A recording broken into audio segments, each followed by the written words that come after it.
네, 박윤진 대표와 함께하는 돈 버는 두뇌 만들기. 안녕하세요, 최기훈입니다. 자, 매주 목요일 밤 11시 시청자분들을 위한 돈 버는 두뇌 만들기 프로젝트 함께하고 계시는데요.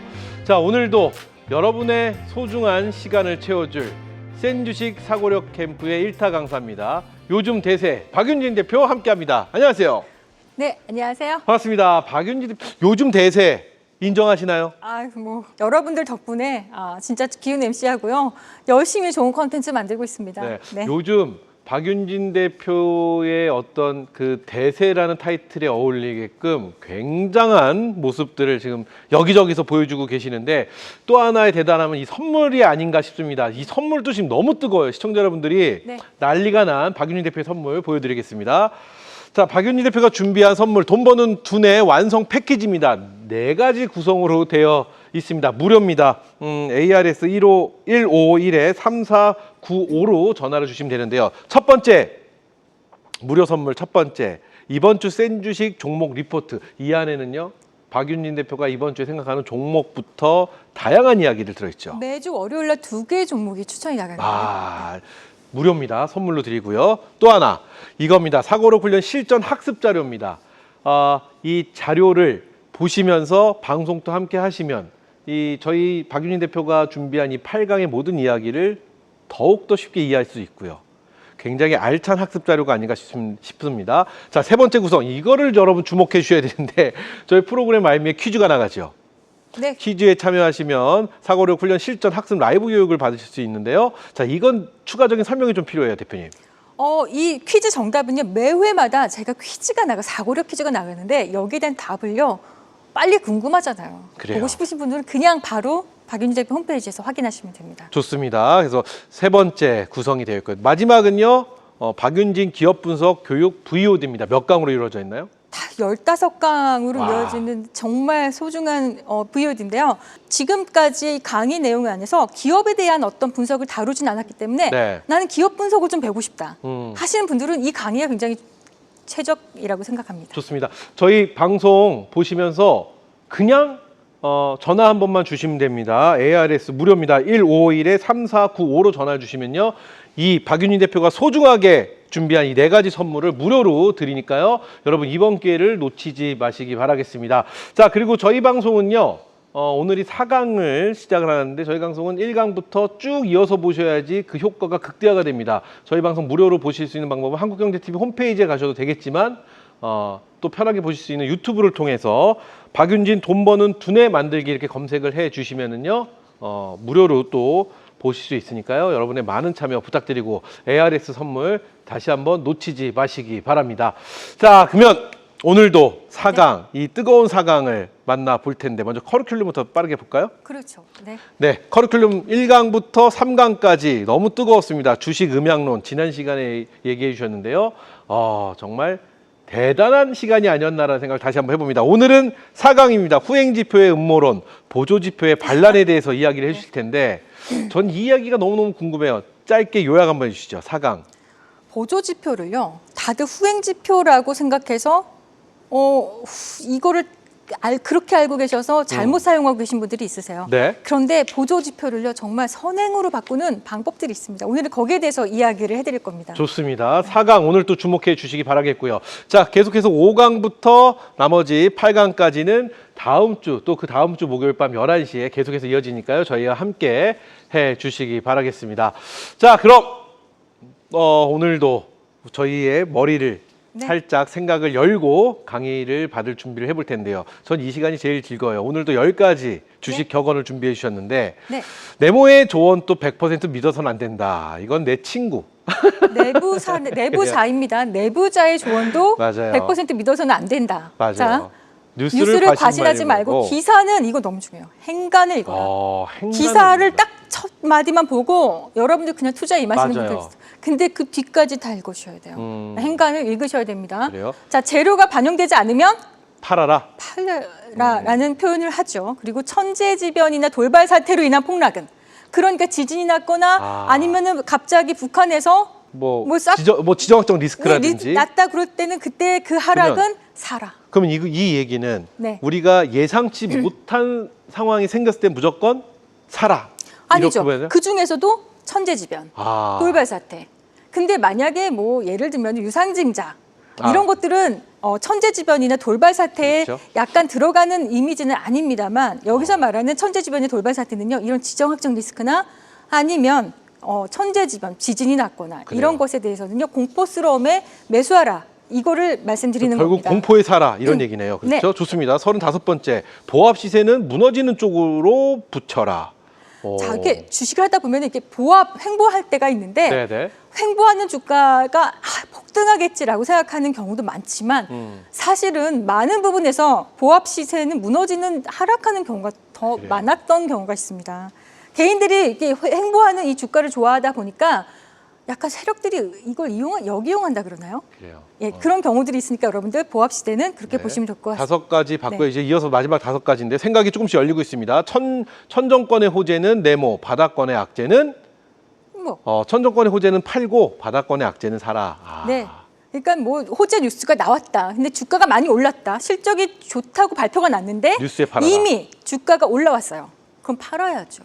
이미 주가가 반영이 됐다면. 자, 오늘 생각 영역은 약간 공포적 심리 쪽이 좀 많이 담겨져 있는 것 그렇습니까? 같습니다. 네모는 오래가도 네모 시세는 짧다. 대세는 오래가도 개별 개별 종목 종목의 시세는 짧다. 대세는 오래 간다는 거는 여러분들 다른 거 없어요. 제가 1강, 2강, 3강에서 그렇게 중요하게 여겼던 부자 아빠 있죠. 각 부자 네, 네. 아빠의 대세는 오래를 가도요. 개별 종목 시세는 짧을 수 있다는 걸 이야기하는 겁니다. 좋습니다. 자, 종목별로? 네, 종목별로 네모하고 일제히 네모한다. 종목별로 상승하고 일제히 하락한다. 하락한다. 하락할 때는 여러분들 가차 없죠. 시장이 무너지는 건요. 종목 아무리 좋은 종목도요. 숲이 무너지면 그 그래요. 안에 들어있는 맞아요. 나무가 아무리 단단해도 흔들릴 수밖에 없는 겁니다. 이거 정말 유념해야 될 것 같습니다. 네. 종목별로 상승하고 개인적인 종목별로 상승을 하고 일제히 네. 하락을 한다. 좋습니다. 이거는 너무 유명한 말이죠. 네. 대통령도 이 말했습니다. 달걀은 한 바구니에 담지 마라. 이재명 대통령도 이 기자회견 때 이런 이야기를 했던 달걀은 한 바구니에 담지 마라. 분산 투자해라 이런 얘기입니다. 자, 모두가 좋아하는 종목은 좋다는 종목은 피하는 것이 좋다. 모두가 좋다고 합장을 하면 한 곳을 향해서 이야기하면 꼭 이상하게 사건 사고가 일어나게 되어 있습니다. 모두가 요강할 땐 뭔가 피해라. 너무 좋다 그러면요. 제가 지난 시간에 주식 음양론에서 뭔가 너무 양이다 그러면요. 음을 좀 생각해 주셨으면 좋겠습니다. 좋습니다. 자, 이렇게 해서 오늘도 강의를 받아들일 일단 생각을 살짝 열어봤습니다.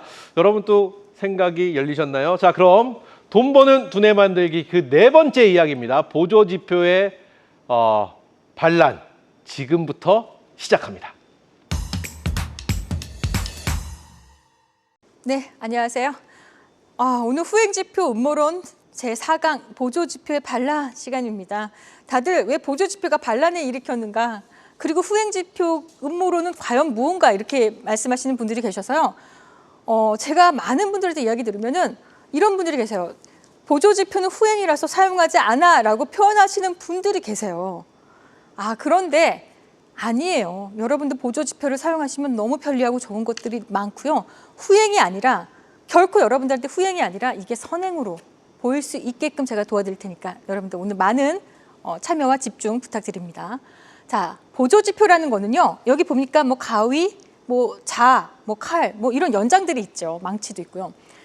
주식, 코인 같은 자산의 가격 및 거래량 등의 데이터를요 수학적으로 분석해서 투자 판단에 도움을 주는 도구인데 특히 무엇에 굉장히 유용하냐면요. 추세, 속도, 과열, 침체, 전환 여부 등을 전환 여부라는 거 제가 변곡이라 그랬죠. 변곡점을 알아내는 데 있어서 시각적으로 보여주는 보조 역할에 탁월하다는 거예요. 그래서 투자자들의 심리도 반영을 하기 때문에 여러분들이요. 이걸 너무 쉽게 생각하지 마시고요. 이거 알쓸신잡이라고 제가 썼는데 알고 보면 너무 쓸모 있는요. 신박한 그 잡채, 요즘 젊은 친구들은 그 잡채라고 표현하더라고요. 그 자체, 알쓸신잡으로 여러분들이 알고 계시면 굉장히 좋다. 이렇게 유용한 것들을 여러분들 공부하셔가지고 실전 매매에 저는 좀 사용하셨으면 좋겠다. 이렇게 좀 표현하고 싶습니다.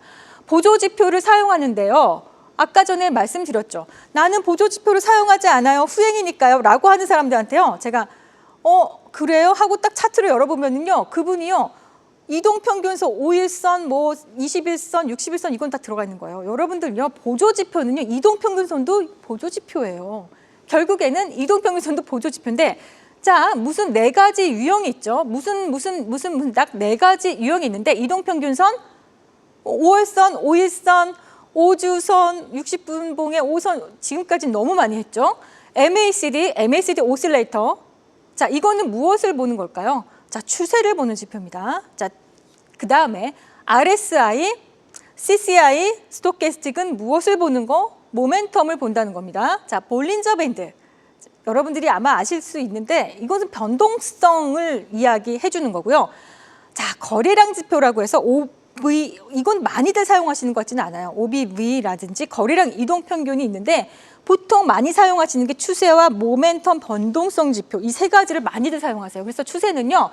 자, 시장의 방향성 이걸 이용해서 우리는 방향성 알기 위해서 뭘 했어요 지금까지? 이동평균선 이용했잖아요. 5월선, 5주선, 5일선, 60분봉의 5선까지도 우리는 공부를 했단 말이에요. 그렇다면 오늘은요. 제가 여러분들이 MACD도 있고 한데 MACD 오실레이터를 좀 여러분들에게 설명드리려고 합니다.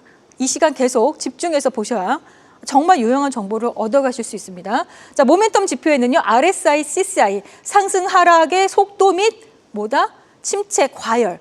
그러니까 지금 주가가 상승하는 게 과열적이냐 아니면 지금 주가 하락하는 게 너무 침체, 그러니까 과매도 구간이냐 과매수 구간이냐를 볼 때 RSI, CCI, 스토캐스틱을 봅니다. 자, 볼린저 밴드는요. 가격의 변동폭, 뭐 밴드니까 그럴 수 있죠. 그다음에 매수 매도세의 강도를 분석을 할 때는 거래량 지표를 또 보기도 합니다. 어쨌든 보조 지표 활용을 하는데요. 제가 여러분들에게 이 시간에 준비된 내용은요. 이동평균선 너무 많이 했죠. 지금까지 저하고. 이동평균선도 약간 하겠지만 MACD 오실레이터하고요. 볼린저 밴드를 오늘 공부해 볼 거예요. 근데 타이트하게 이게 내용이 좀 많기 때문에 타이트하게 여러분들 진행해 보도록 하겠습니다. 자, 근데 왜 후행지표라고 할까요? 보조지표를. 보조지표를 후행지표라고 하는 이유는요. 과거의 가격과 거래량 데이터를 기반으로 계산되어 도표화되었다. 그게 무슨 얘기냐? 자, 일단 여러분들 HTS에서 딱 아침에 9시에 딱 시작하면 시세가 딱 시작됐죠. 이미 그건 과거 자료라는 거예요. 9시 땡 치고 내가 지금 현재 9시 3분, 9시 1분이다. 그럼 이미 9시 시작하자마자 벌어진 일들이 과거라는 거예요. 그래서 과거의 가격이라는 거에 그런 의미입니다.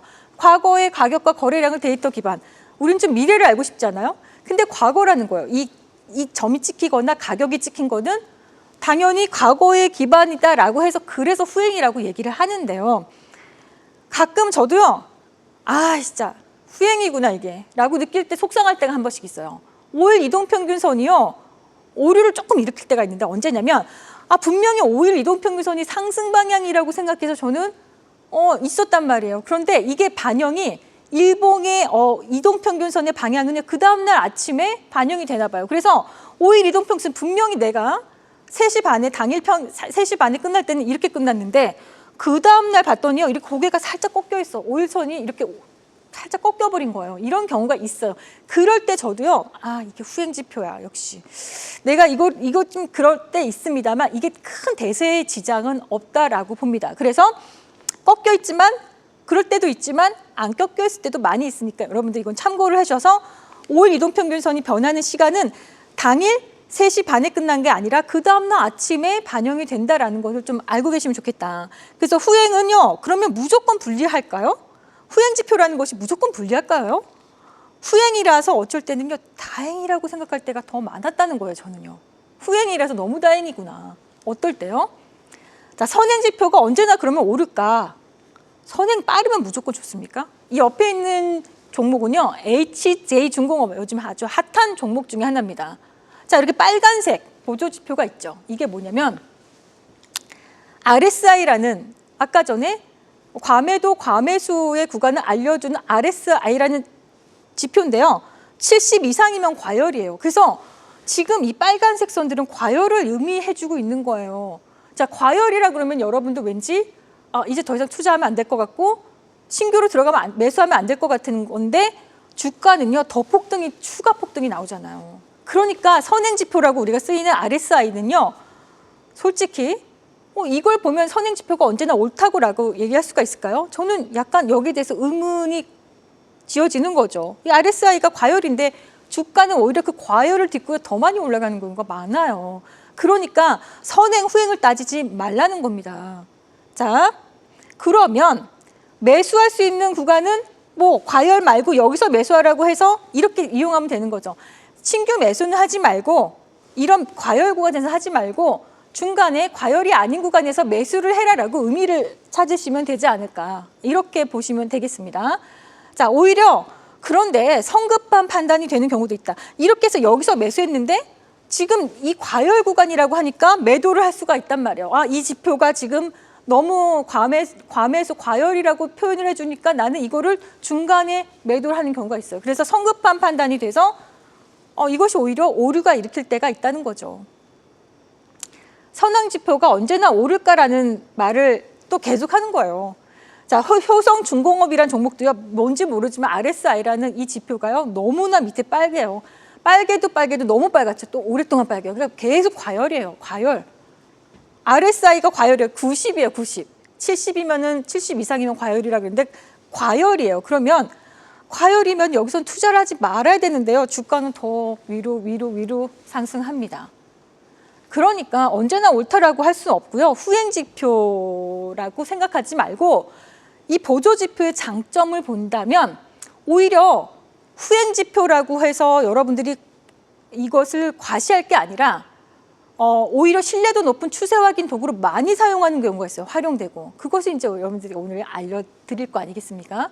자, 급변하는 시장에서요. 휩쓸리지 않고 성급한 판단, 너무나 선행적으로 판단해서 오히려 빨리 매도한다든지 아니면 매수를 주대한다든지 이런 것들에 대한 성급한 판단을 피할 수 있는 유용한 도구로 활용을 하시면 좋겠다.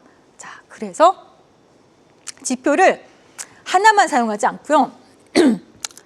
여러 개를 좀 같이 혼합해서 사용하는 경우가 있어요. 이제 여러분들도 그렇게 하게 되실 겁니다. 그래서 선행으로 바꾸는 방법 또는 후행지표라고 하는 예를 들어서 5일 이동평균선, 후행이라고 말하는 MACD 오실레이터, 또 후행이라고 표현하는 이 볼린저 밴드를요 선행으로 바꾸어서 매수하고 매도하는 방법들을 제가 알려드리고 싶은 거예요. 자, 그럼 들어가 볼까요? 후행을 선행으로 바꾸는 방법 중에 첫 번째는요. 여기 여러분 라면이 있죠. 그리고 장작이 이렇게 있어요. 이걸 뭘 의미하는 걸까요? 이게 후행을 선행으로 바꾸는 방법 중에 첫 번째 하나는요. 지금까지 여러분들이요. 1강, 2강을 통해서 3강을 통해서 너무 많이 했던 작업이에요. 쪼개라는 거예요. 쪼개. 뭘 쪼개요? 라면 쪼개듯이 쪼개요. 뭘 쪼갭니까? 지금까지 사실 여러분들은요. 이미 이거를 하고 계셨어요. 장작을 쪼갰죠. 쪼개라는 거예요. 뭘 쪼개라는 거냐? 자, 연봉을 어떻게 쪼갰어요, 여러분들? 연간봉을 여러분들 여태까지 설명드린 적은 없는데요. 연간봉을 쪼개서 보라. 연봉이 궁금합니까? 혹시 연간봉이 궁금하고 연간봉의 흐름이, 연간봉의 추세가 어떻게 될 거를 예측하고 싶으신 분들은요. 뭘 보라? 월봉을 보세요. 이거 작업을 많이 했죠. 자, 월봉의 흐름이 궁금하다. 내 아버지의 흐름이 궁금하다라고 할 때는 우리는 뭘 본다? 쪼개서 주봉을 보면 월봉이 판단이 되는 거예요. 월봉이 그림이 그려지는 겁니다. 지금 현재 그려져 있는 거를요. 보는 게 아니라 예측을 할 수 있다는 거예요. 후행을 선행으로 바꾸는 방법은 이렇게 쪼개는 거예요. 자, 그 다음에 주봉이 궁금해? 주봉이 어떻게 될지 궁금해? 주봉이 미래가 궁금하다 그럴 때는요. 일봉의 흐름을 보면은요. 보이게 되어 있어요. 이게 바로 후행을 선행으로 바꾸는 방법입니다. 자, 그러면 더 쪼개볼까요? 일봉의 흐름이 궁금하다. 일봉의 흐름이 궁금할 때 우리는 그럼 뭘 본다? 여기까지는 여러분들 많이 하셨죠. 60분 봉을 보라. 자, 그러면 여러분들 여기보다 더 쪼개봅시다고요. 60분 봉이 궁금할 땐 이 흐름이 어떻게 될지 궁금할 땐 뭘 통해서 우리가 또 볼 수 있느냐? 10분 봉을 보는 분들도 있고요. 여기서는 30분 봉을 보는 분들도 있어요. 근데 저는 박윤진 대표는 보통은 10분 봉을 많이 봅니다. 자, 그러면 10분 봉이 궁금할 때는 또 쪼개요. 5분 봉을 보면 되고요. 5분 봉이 궁금할 때는요. 당연히 2분 봉이나 3분 봉 보시는 분들이 있어요. 저는요. 2분 봉을 좀 많이 참고하는 편이에요. 네, 그러면 여러분들이 이렇게 쪼개는 방법을 쪼개서 보면은요. 보여요. 선행으로 볼 수가 있는 거예요. 60분봉을 보면 이 종목의 일봉과 주봉까지 보일 수 있어요. 그걸로 공부하고 연습하고 훈련하시고 학습하셔야 되겠죠.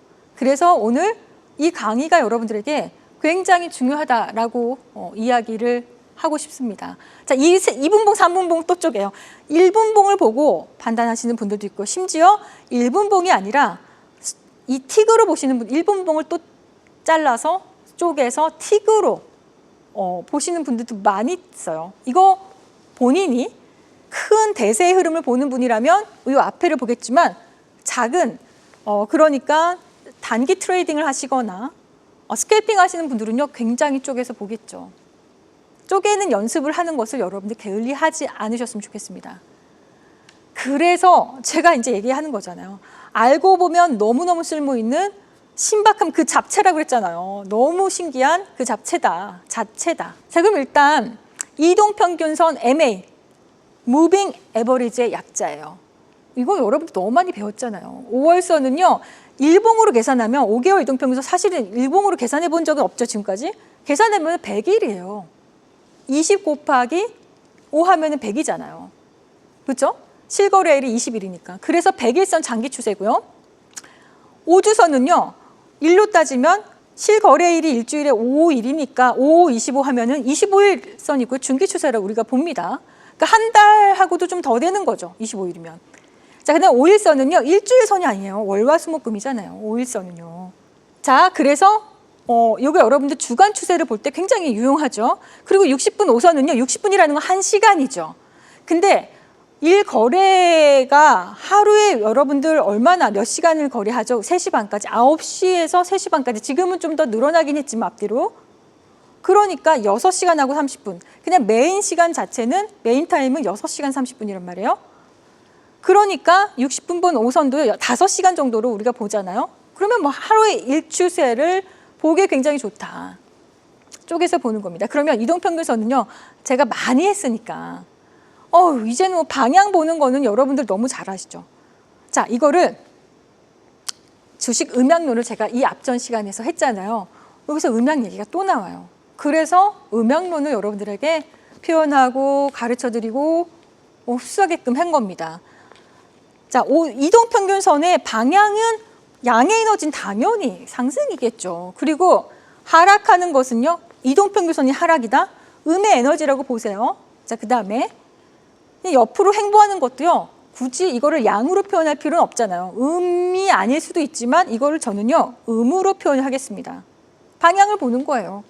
이동평균선. 자, 그렇다면 매수를 하는 관점은요. 어디서 매수를 하라고 제가 할까요? 양에서 매수를 하라고 할까요? 어머니, 아버지, 내 자녀가 모두 한 방향으로 상승해 있는 잘 나가는 집안에서 잘 나갈 때 매수를 하는 게 좋을까요?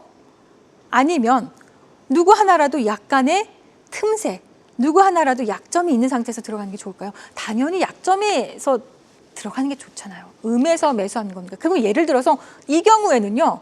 지금 아버지 살아있죠. 나 살아있죠. 내 자녀 살아있죠. 상승이죠.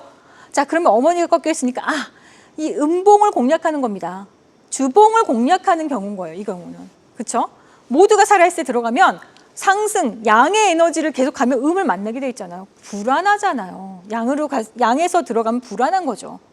자, 그래서 여기 이렇게 주봉을 공략하는 경우, 자, 이 경우는요, 일봉을 공략하는 경우죠. 모두가 살아있는데 일봉이 지금 잠깐 꺾여 있어요. 그럼 일봉을 공략하는 거죠. 여기서 매수하는 거죠. 자, 그 다음에 60분봉이 꺾여 있구나. 단기적으로 꺾여 있구나. 다 지금 이 종목은 뭔지 몰라도 이 종목은요, 너무나 좋은 상태예요. 너무 상승한 에너지예요. 그런데 그 상승에서 일시적으로 하루, 이틀, 3일 좀 꺾여 있구나. 이걸 공략하는 거죠. 단기 매매, 단타 매매를 할 수가 있는 거예요. 자, 그렇다면 이 종목은요. 중기 추세, 아버지, 어머니가 다 꺾여 있잖아요. 이거를 여러분들 일봉하고 내가 살아서 아버지, 어머니를 사용해야 되는데 사실은요. 이 경우는요. 웬만하면 여러분들이 공략 안 왔으면 좋겠습니다. 내가 계속 말씀드리죠.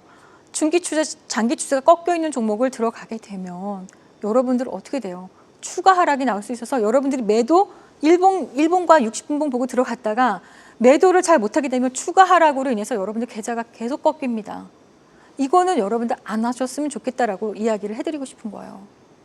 자, 그러면 지금 오늘 여러분들 앞에 지금 두 번째 보조지표를 설명을 합니다. MACD 오실레이터라는 거예요.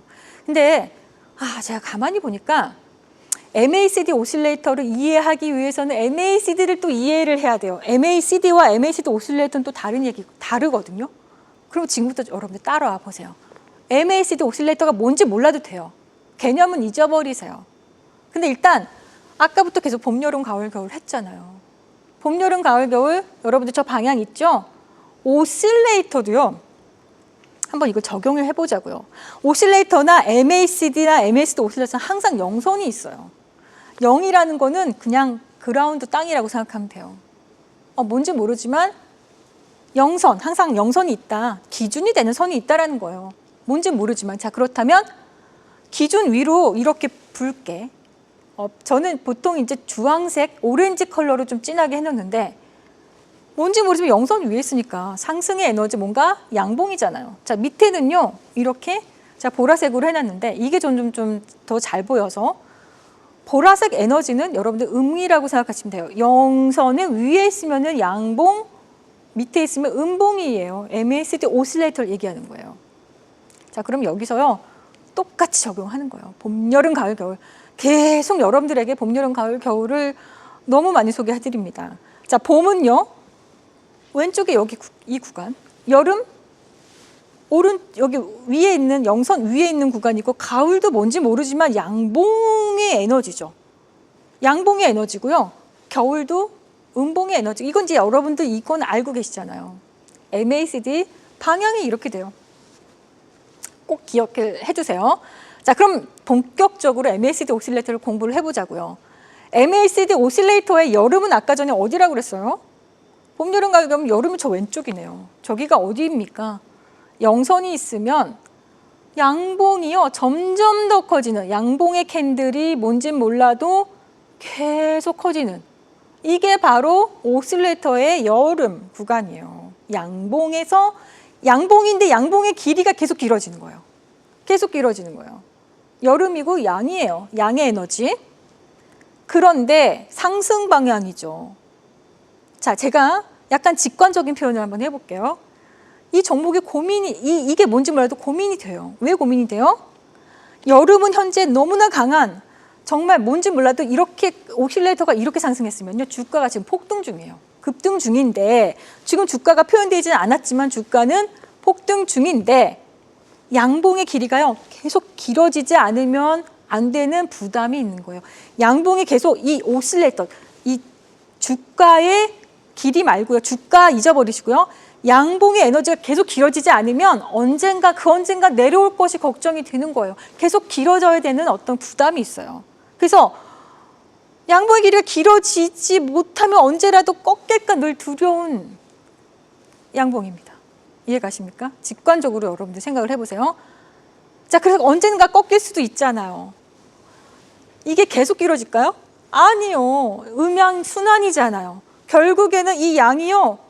이렇게 순환해요. 서클이에요. 꼭 반드시 꺾이게 돼 있어요. 불안한 겁니다. 자, 그 다음에 가을로 한번 넘어가 볼까요? 여름에서 아까 가을, 봄, 여름, 가을, 겨울이 어디예요? 가을이면 저기잖아요. 가을도 뭔지 모르지만 영선 위에 있어요. 양의 에너지긴 양의 에너지인데 영선이 있으면 어떤 양의 에너지입니까? 드디어 여름에서 고민했던 그게 벌어진 거죠. 여름에서 고민했던 이야기가 벌어진 거예요. 양의 길이가요. 점점 짧아지고 있어요. 짧아져요. 그래서 가을은 양봉이긴 하지만 그래서 양의 에너지지만요.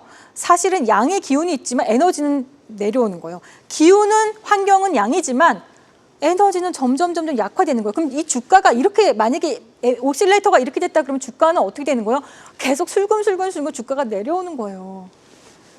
자, 그래서 이게 너무 중요합니다. 주가 계속 꺾이고 있는 거예요. 가을은 강렬한 여름의 여운이 남아 있긴 하나 환경은 양이죠. 그런데 양봉의 길이가 계속 조금씩 짧아지면서 언제라도요. 이제 이 영선을 이탈할까 봐 두려운 거예요. 이제는 영선을 이탈할까 봐 두려운 겁니다. 언제든지 영선 아래로 내려갈까 지금 두려운 상태인 거예요.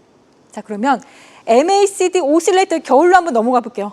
자, 겨울은 어디예요? 저 추운 겨울에 영선 미치겠죠. 어둡죠. 암울하죠. 자, 오히려 영선 밑으로 이제 아까 전에 가을에서 영선을 뚫고 내려왔어요. 자, 음봉의 길이가 어떻게 돼요? 음봉의 길이가요 계속 길어지는 거야. 음봉의 길이가 양봉의 길이가 길어지는 거는 좋은 거죠. 주가가 상승하죠. 근데 음봉의 길이가 길어지는다는 얘기는요, 주가가 계속 폭락한다는 거예요. 계속 하락하고 있다는 거예요. 자, 그래서 계속 하락하고 있다. 음봉에서는 음봉의 길이가 길어지는 게 결코 좋은 시그널은 아닌 거잖아요. 주가 하락한 거예요. 자, 그러면 겨울은 음은 어떤 직관적으로 어떻게 생각할 수 있냐면 영선 아래로 이미 이탈했어요. 이미 이탈한 건 기정사실이야. 그런데 에너지가 더 약해져가지고 끝모를 추락에 괴로워요. 어디서 멈출까 괴로워. 그러나 양봉에서 그 끝이 있는 것처럼 서클이죠. 음봉에선 반드시 끝이 있어요. 있습니다. 여러분들 제 아무리 폭락한 주가도요, 이 음봉의 길이가요 멈춰요. 그래서 에너지가 더 약해져서 끝모를 추락에 괴롭지만 하락의 끝은 반드시 있다. 희망이 있는 게 바로 이 겨울의 에너지입니다. 자, 그러면 이제 마지막으로 봄을 만나야 되겠죠? 영선이에요. 그러면 봄의 에너지는 봄인데 제가 계속 3강에서도 여러분들에게 봄에 대한 이야기를 했죠. 침체.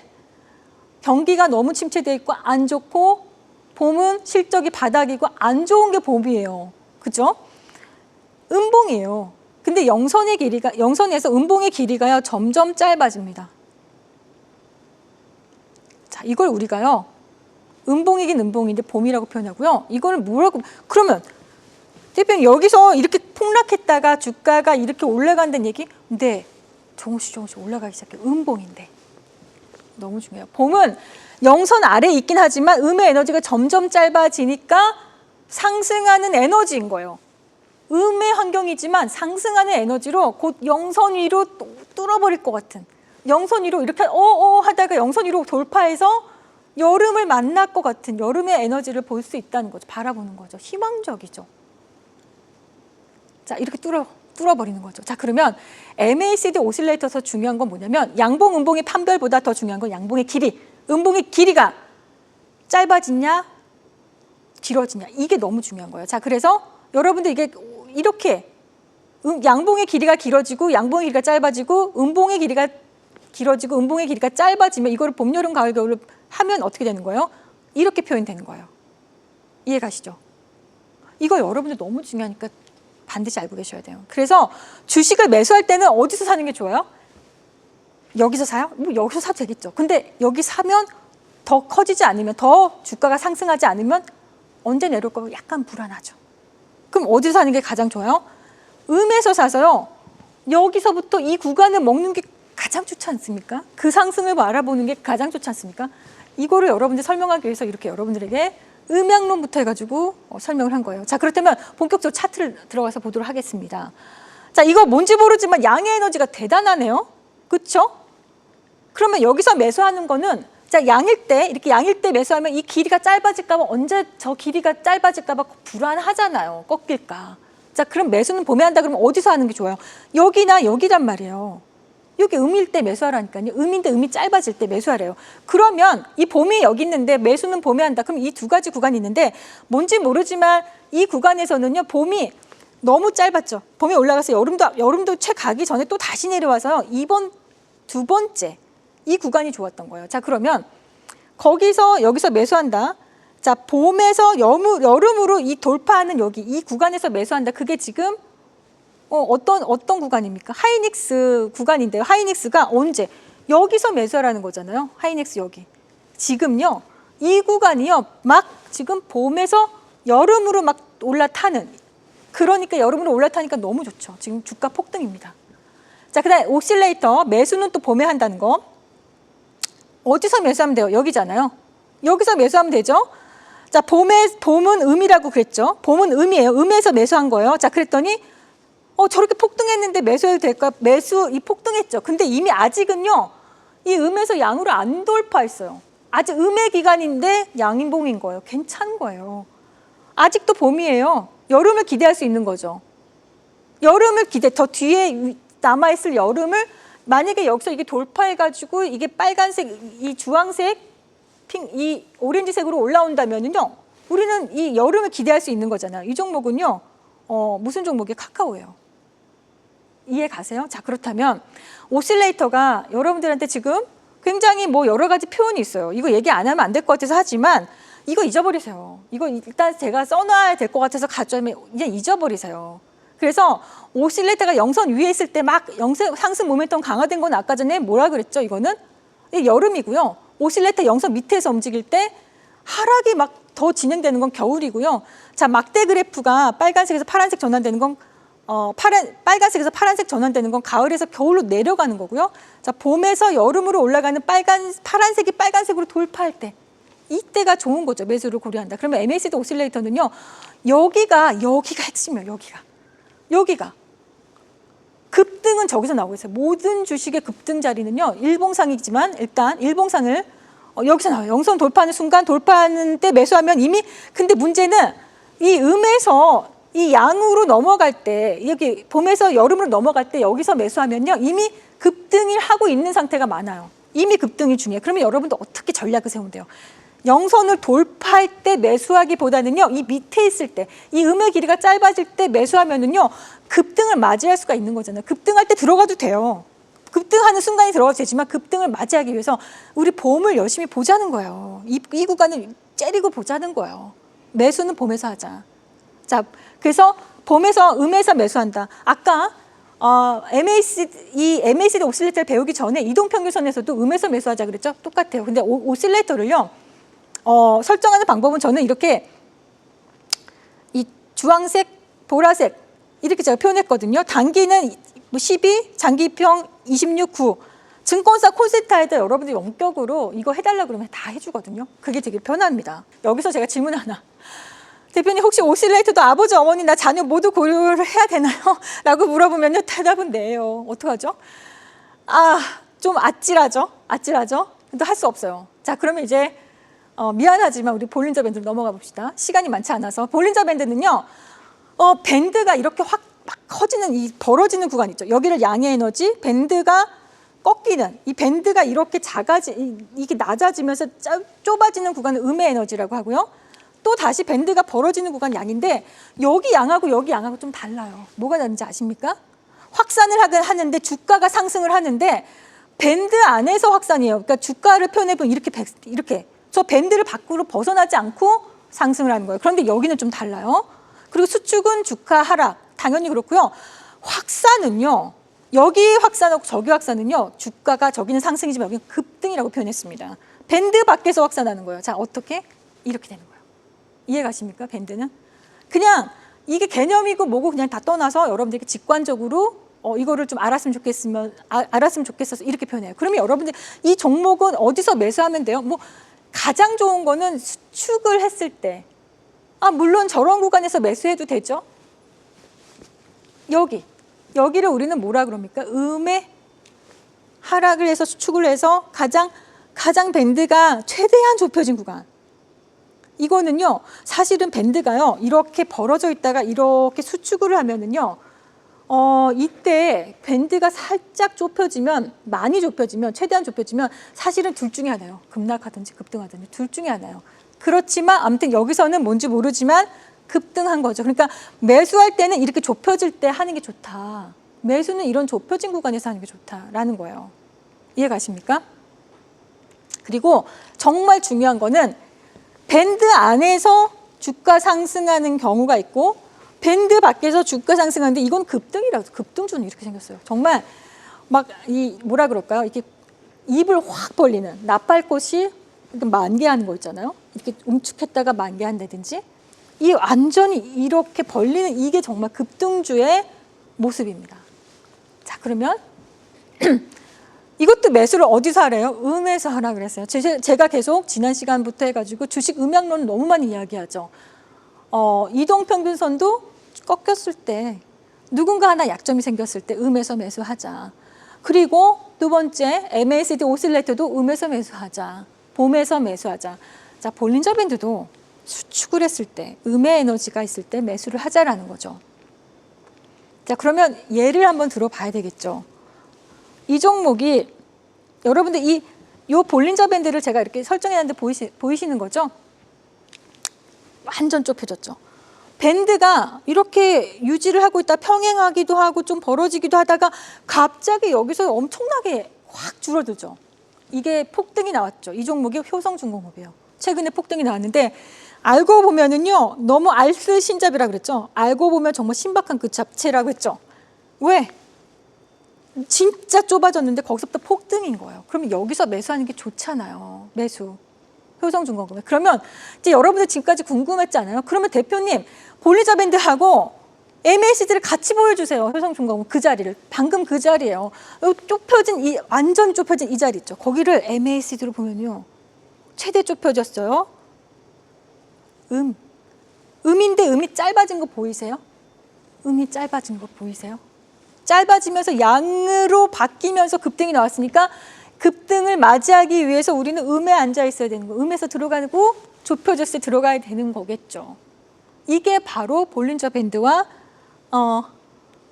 MACD 오실레이터의 콜라보입니다. 볼린저 밴드는요. 조금 개념을 이것도 좀 약간은 좀 배우시는 게 좋을 것 같아서 주가 변동성을 시각적으로 보여주는 대표적인 기술적 분석 지표라고 되어 있고요. 뭐 이름 자체가 이 볼린저 밴드를 만든 사람 이름이 존 볼린저예요.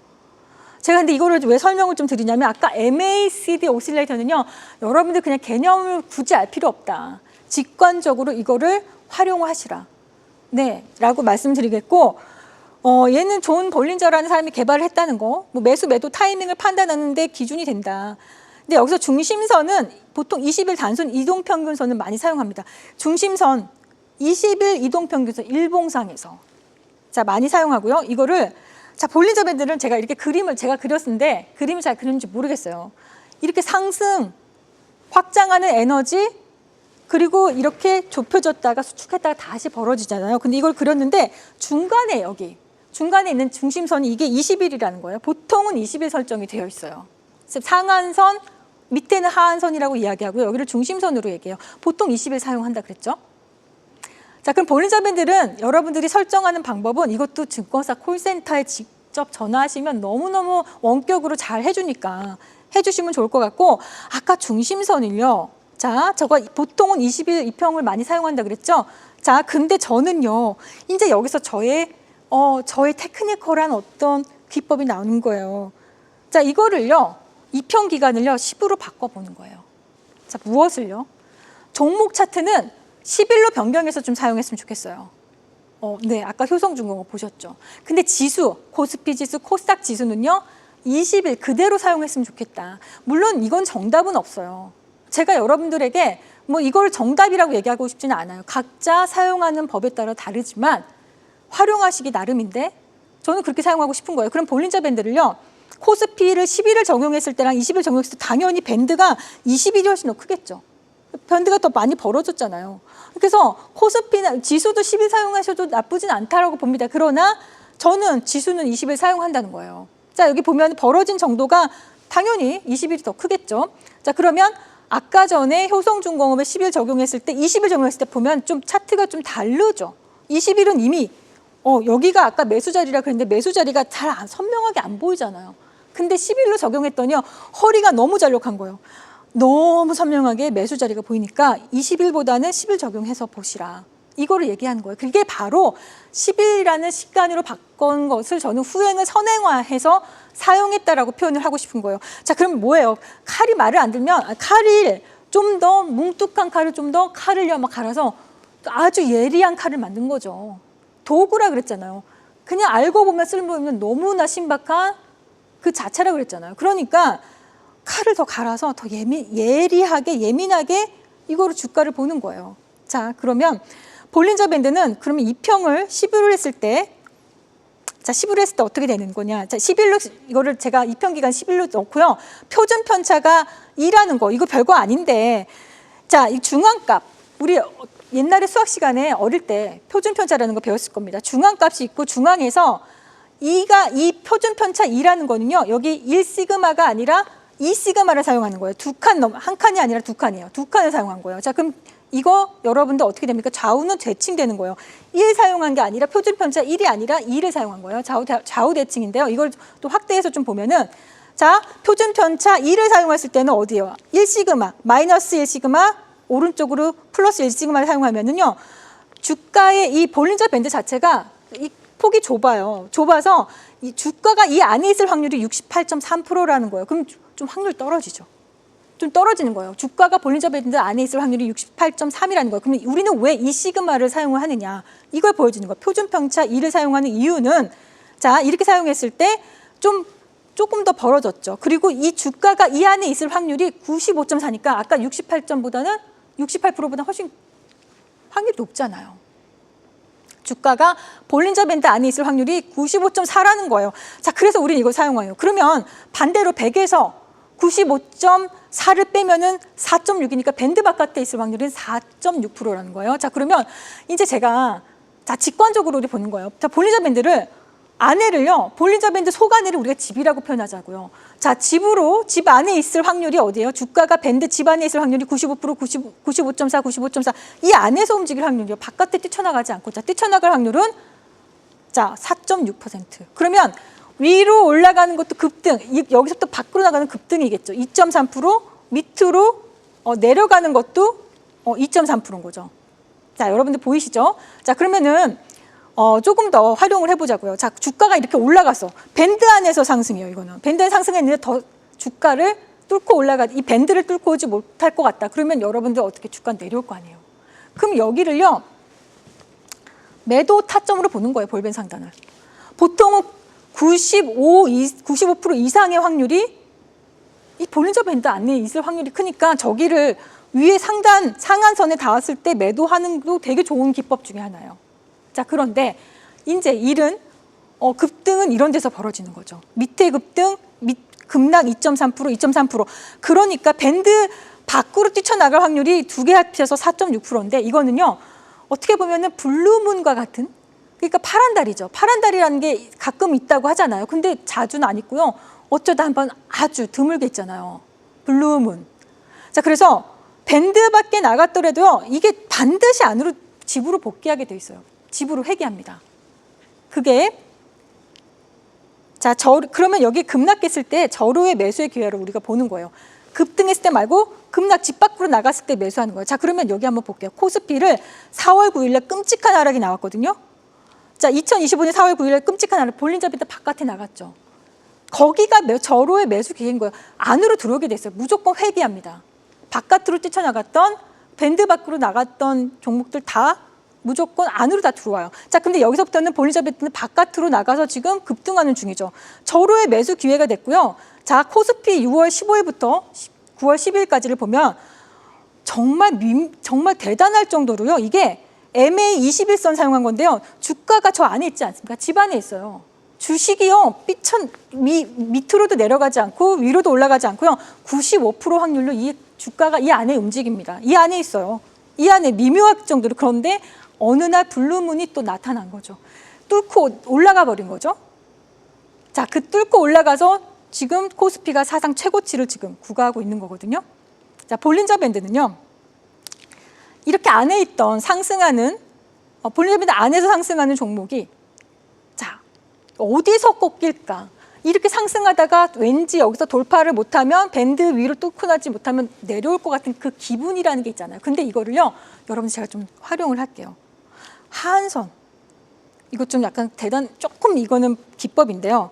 하한선이 먼저 이렇게 좁히는 노력을 시작을 해요. 먼저요. 주가보다 먼저 선행해서.